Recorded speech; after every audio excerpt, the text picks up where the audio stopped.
Welcome back to Actors Turn Directors on eliciting the best performance from an actor. Interview with Jodie Foster, Part 6.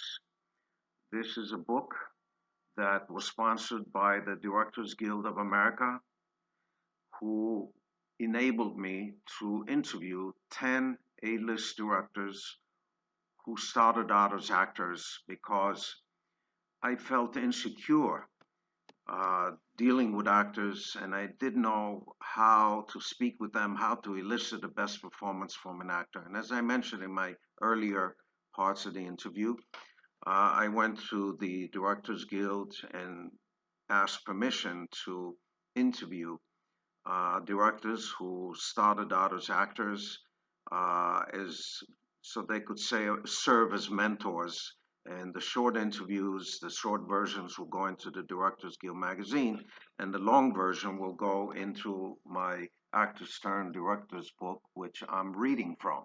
This is the final part of the Jodie Foster interview, and I'm going to pick it up where we left off on part 5. Question: do you ever shoot set rehearsals without the actors knowing? Jodie: oh no, I never do that. Question: when you shoot a scene, what is your attention most focused on, the sound or the visual? You know, I'm an actor, so I focus on the performances. I'll tell you one thing I never notice. I never notice what somebody looks like or what they're wearing. Once we are through prep, I hope that the designer and the makeup person are paying attention because I just don't see it. Question: do you do more rehearsals on emotional scenes or less? Jodie: I only rehearse emotional scenes for blocking and for impact for what we're trying to talk about. I never ever blow an emotional on a rehearsal.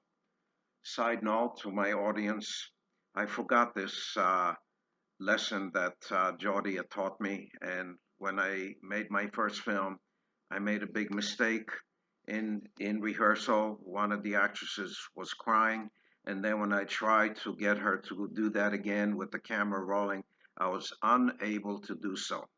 Anyway, next time I will know better. I'll remember this. Question: do you shoot close-ups first in very emotional scenes? Jodie: it depends. Actors work differently. Some actors work through the scene, and by the last setup, they're really moving. So it just depends on who the actor is. If I'm directing myself, I shoot my close-ups first.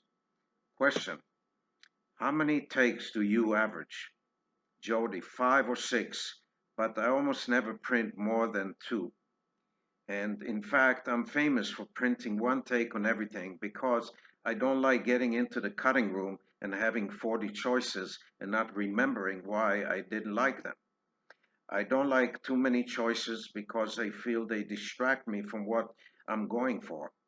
I'd rather be really specific, and then if we run into a problem in the editing room, I can go back and maybe check other takes that were not printed. I always have the script supervisor make notes about why takes weren't printed. When I worked on Silence of the Lamb with Jonathan Demme, I visited his cutting room for a day because that was really the only part of the process I had never been a part of and I wanted to learn more about. Editing is a truly great process, and once you understand the mechanics of it, it helps you in terms of what kind of coverage you need to get and what kind you don't really need to do. It's also a process of learning your film, in the same way that rewriting is a process of learning your film. I think they are virtually the same exercise. The only difference between rewriting and editing is that when you are rewriting, you actually don't have anything in front of you. You don't have the material to fool with. You have to imagine it, make it up. If you understand writing and narrative and storytelling, you certainly are that much closer to understanding editing. Question: do you think you can improve the performance of an actor in the editing. Jodie, you can't manufacture something that isn't there. I think you can definitely help performances in the cutting room by intercutting reaction, maybe re-recording lines, adding lines over reaction shots, and you can help a film structure by moving sequences about and dropping scenes that hold up pacing. And sometimes you can use bits and pieces from different takes, which also helps a lot. What you can do in the editing room to help a film is absolutely amazing. Question: who do you think are the best actors from a director's point of view? Jodie: from a director's point of view, I'd probably have to include my entire cast of Home for the Holidays. And I would say that Mel Gibson and Robert Downey Jr. are very similar. They do something that I can't do as an actor. Question, which is: Jodie, they have the ability to completely make up something on the spot. This is absolutely amazing. So I would say that of all the actors I've worked with, the two of them, who are very similar in style, just continually amaze me. Question, from an actor's point of view, who is the ideal director? Jodie, as an actor, my favorite filmmakers are filmmakers who have a real auteur's hand. Directors who make you feel like all the movies they make, even though they may be about different things and may have different styles and different visuals, are still a part of some personal agenda of theirs that they are working out through their whole life. For me, the director who represents that is Martin Scorsese. As an actor, it's easier for me to serve that kind of director because I know what he's going for and I know how to make it personal for him. I love directors who know exactly what they want. The final question, Jodie: what do you think constitutes an excellent film performance? Jodie, as an audience member, an excellent film performance makes me feel like I'm inside the actor's face.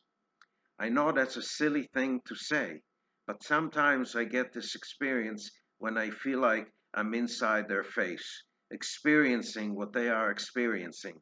And that's a very rare thing. That's an amazing performance. Thank you, Jodie. This brings to a conclusion my interview with master actor director Jodie Foster.